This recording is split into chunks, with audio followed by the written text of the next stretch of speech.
This video is reviewing the literary devices, which will be on your Marking Period 1, Week 3 quiz. We've already gone over the first couple, but I will review them again with you briefly. So number 1, we all ignored the elephant in the room. Anytime somebody says there's an elephant in the room, they're referring to an unspoken kind of situation or an awkwardness. So that awkwardness, that awkward silence, or that thing everybody knows, is being compared to an elephant. But it's an implied comparison. And because it's an implied comparison, that means if you look at our list of definitions, it is a metaphor, which shows a comparison by either stating something is the same, her heart was stone, or by implying that comparison, where the comparison does not always have to be directly stated. So this particular example of the elephant in the room is a metaphor because it's an implied comparison of that awkwardness being an elephant, and it's emphasizing how unusual the awkwardness was, because you don't usually see elephants in the room, maybe how noticeable it was, or how big it was, how nobody could ignore it.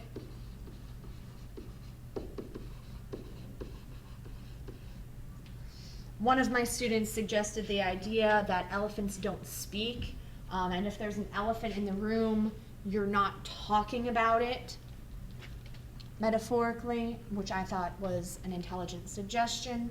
Number 2, Julia's heart sings as she watches her boyfriend step off the airplane. The literary device here is personification.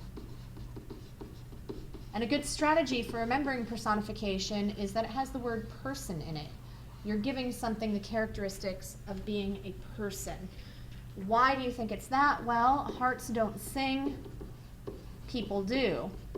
Now, if it was instead the bird sang, birds do sing. So it wouldn't be personification describing a bird as singing. That is something that they characteristically do. And it's emphasizing her happiness. He was a Judas to his friends. That is an allusion. An allusion is a reference to something well known. Why do you think it's that? Well, I think it's that because Judas was a character in the Bible, and it's emphasizing the fact that there was a betrayal, because in the Bible, Judas was the apostle who betrayed Jesus. The lines of the road stretched out forward into infinity. No road goes all the way out into infinity. The literary device here is hyperbole, not pronounced hyperbole, it is hyperbole, and it is an exaggeration of the length.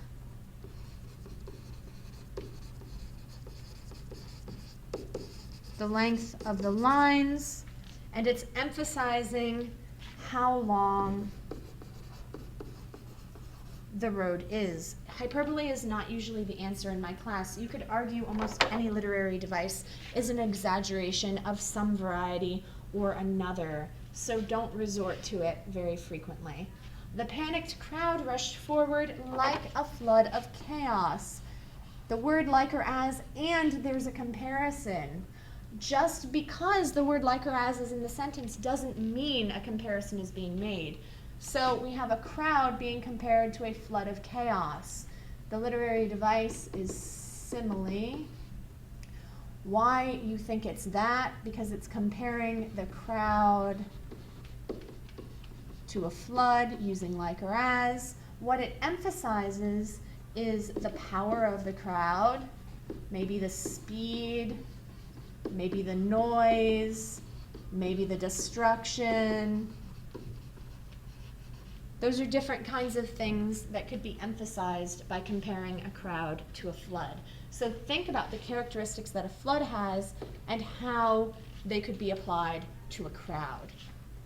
The memories stood before her in vivid color.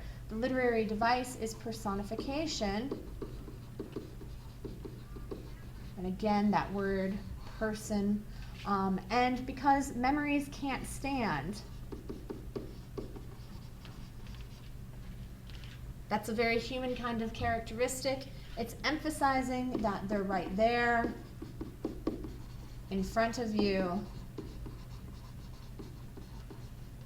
They're more noticeable than if you were sitting, so on and so forth. The sirens sang their vicious song. You might be tempted to choose alliteration, and you wouldn't be wrong per se, but what I'm actually looking for in this case is that reference to the sirens from the Odyssey. And if it's a reference to something famous or historical, it is an allusion. It's from the Odyssey, for those of you familiar with the piece, and it's emphasizing, well, sirens would lure men, sailors, to their deaths on the open water with the beautiful sound of their song. So in this case, the tempting display of chocolate is the siren here. So it's emphasizing the temptation of the chocolates. His presence at the funeral was an anchor. His presence was an anchor. Something is something. That's a metaphor. It's a directly stated metaphor rather than an implied one this time. So the presence equals anchor. Specify what is being compared when you identify a metaphor. And it's emphasizing how he's keeping her in place, keeping her steady maybe. All right, it's something that's maybe strong. Again, what characteristics of an anchor could be applied to somebody's presence?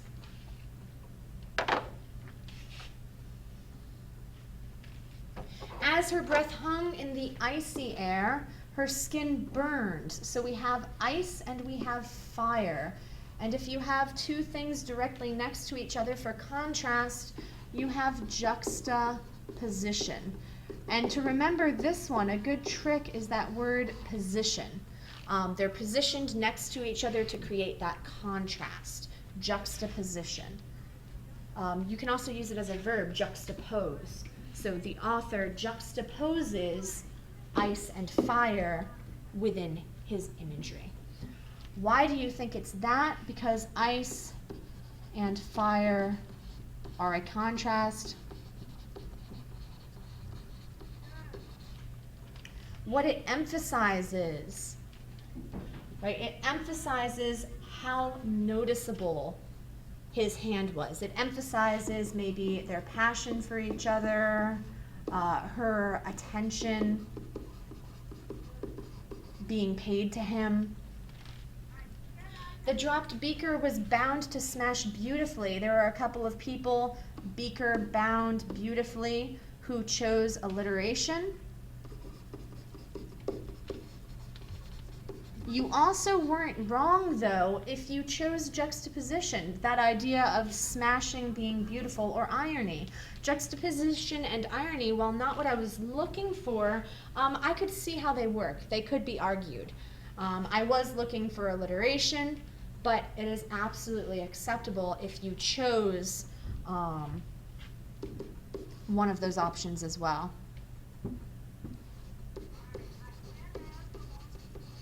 The repetition of the B's is what indicates the alliteration. What does it emphasize? It's just drawing attention maybe to something smashing. It's just drawing attention to the phrase.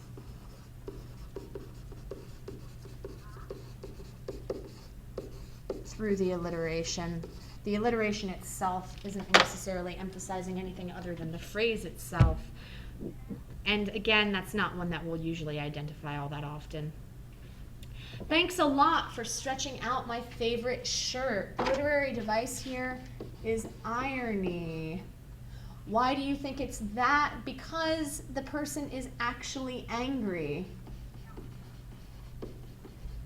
This is a negative kind of thing. They wouldn't be happy about it. And it's emphasizing how they aren't happy.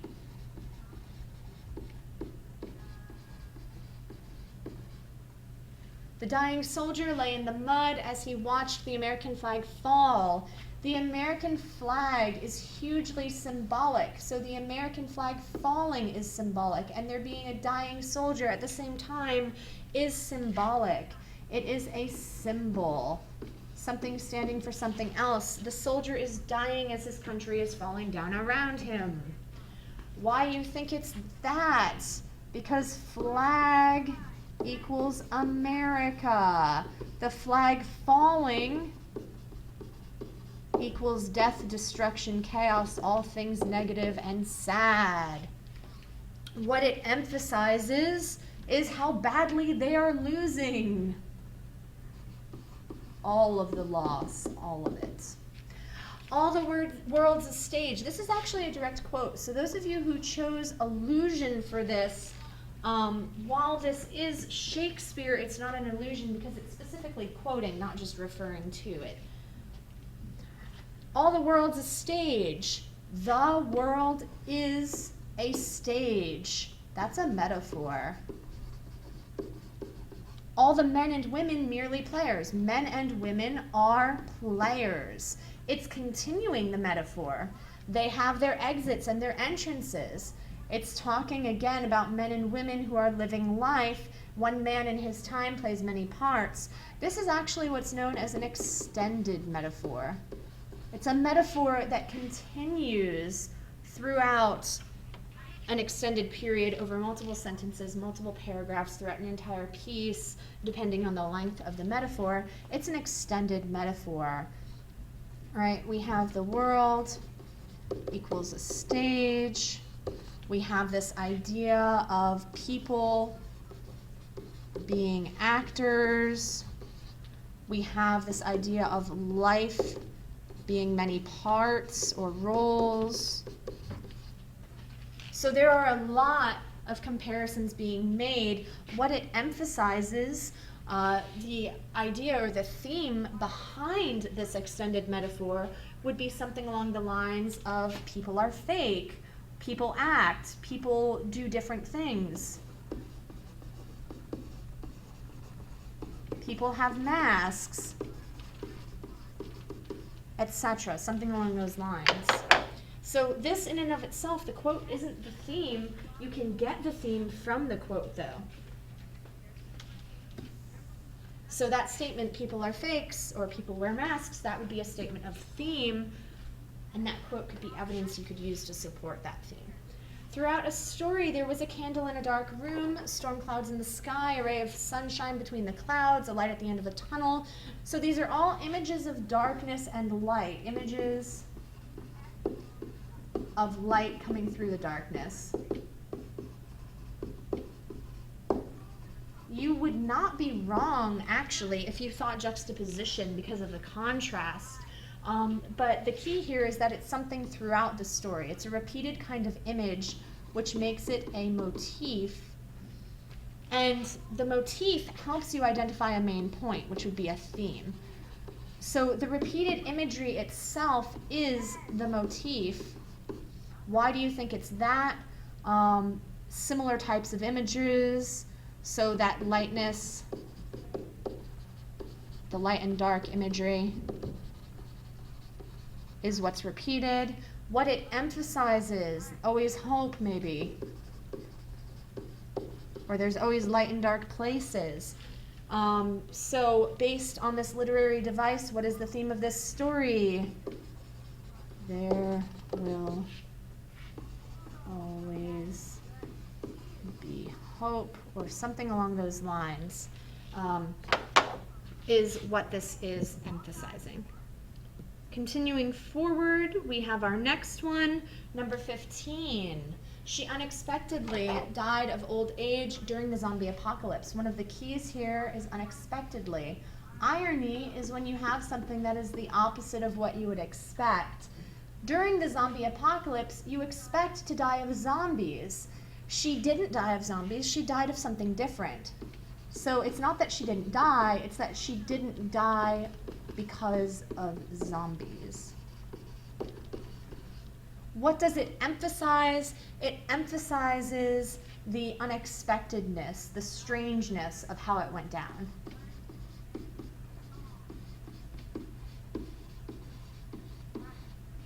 Love survives death is like a grand sweeping statement. That's something that would be a theme. Though those of you that said it was personification aren't wrong.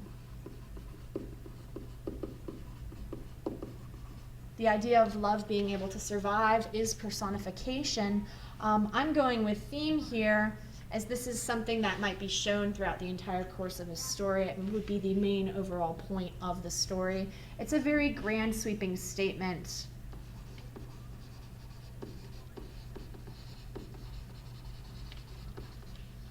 What it emphasizes happiness, joy, love, all of the wonderful things in the world, yada, yada, yada. This one's rather short. Harry Potter loses his parents at age 1, is abandoned by Sirius when he chases after Peter for revenge, is unloved by the relatives who care for him, eventually loses Sirius again. These examples are a motif. Again, it's a repeated kind of example within a story, and that repetition is the key. So it is a motif, that repetition of loss. Just like before we had that repetition of light and dark imagery, we have that repetition of loss. What it emphasizes, well, as far as that, it could be life is dark and terrible. You always lose people. People come and go. Anything along those lines could work. Based on this literary device, what is the theme of this story? The theme, you'll always lose people. Or maybe you can always continue beyond loss. On a more cheerful note. Yeah. Let's figure out if I can write the word you and spell it correctly. You can always continue.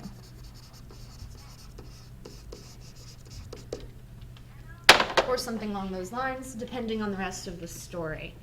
And the Harry Potter series does have a positive overall message, so maybe it's not that you're always going to continue losing everybody you love. Or maybe it is. That's up to you and your perspective and what you want to argue. So I'm going to go ahead and wrap it up there, and if you have any questions, please don't hesitate to ask me. Again, a lot of different literary devices or a lot of different pieces of writing can be multiple literary devices depending on what you're focusing on.